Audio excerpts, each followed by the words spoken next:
Good afternoon. Thank you, John. Thank you. Thank you very much. Thank you. Well, thank you. And I will thank you all for coming out.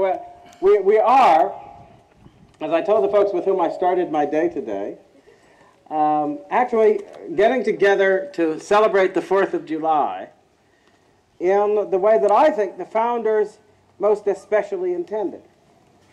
And I'm not saying anything disparaging of cookouts and picnics and parties and other kinds of things and gathering for fireworks. All of this was, I am sure, anticipated. But the sense of what they really wanted us to be doing on this day, you can actually get if you reflect for a moment on why it is and what it is that we celebrate on July the 4th.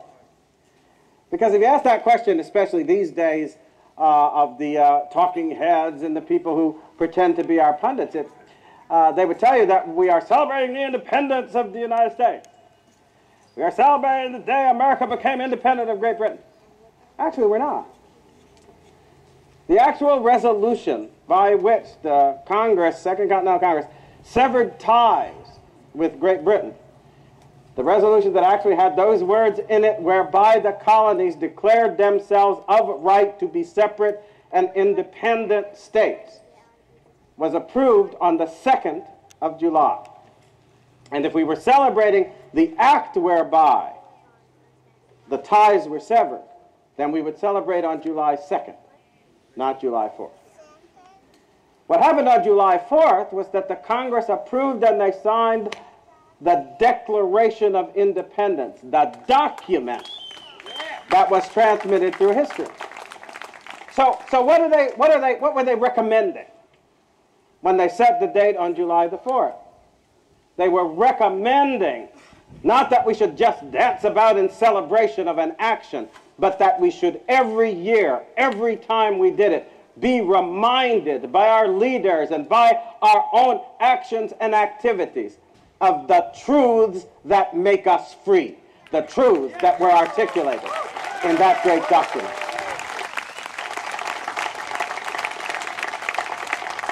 And I think as we gather here today, we also, unfortunately, and it may prove tragically, gather in a context that is not at all unlike the context in which those of the founding generation gathered when they considered the Declaration of Independence in the first place.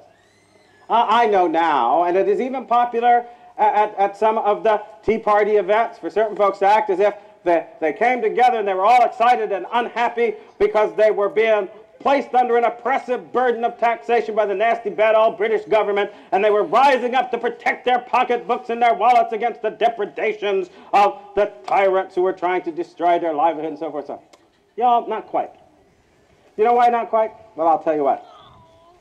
If you compare the burden of taxation under which we live today with the burden of taxation that was represented by the impositions that the British government were making with the tea tax and other excise taxes, guess who turns out to be the tax slaves?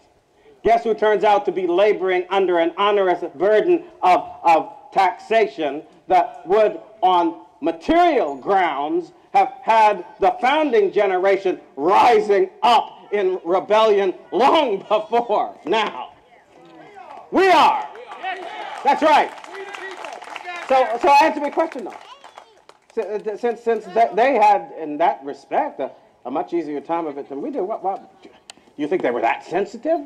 I don't think so. These were people who were not that far from the roots of those and still had in their midst in various ways folks who were going out into a hardy wilderness that didn't offer them much that they didn't have to eke out with every ounce of their strength and their effort and their labor. These were folks who were descended not that far from people who had come over from Europe from comfortable circumstances and rich livelihoods in order to battle against that wilderness to establish communities that would give them the real rights of conscience and freedom which prosperity can never give. So in that same spirit that they had come to the New World seeking a place in which they could live not in comfort but in freedom, so they rose up in that day when our great Declaration of Independence was declared, not because they intended to protect their pocketbooks, but because they were determined to establish and protect their liberty, then and for all time. And I would like to tell you that I deeply believe, and I have found as I have gone to some of the Tea Party events around April 15th, as we've been working back and forth with folks, I believe that the spirit of our time, contrary to what the pundits and even some of the folks who think they're going to gain political advantage from the Tea Party movement, they think, well, we'll just get out there and we'll talk to them about the money and the money and the money and the money. And I'll tell you what, I think most Americans understand that, yes, it's bad to spend us into ruin. It's bad to burden future generations with debt that shall never be repaid. It's bad to turn this country's future over to the Chinese government or any other because we are so indebted to that government on account of our spendthrift ways. That's bad. You see? It is bad to give the government control over your businesses and the right, I don't know where they got it, to take over private corporations. You see that in the Constitution somewhere? I do not find that right in the Constitution.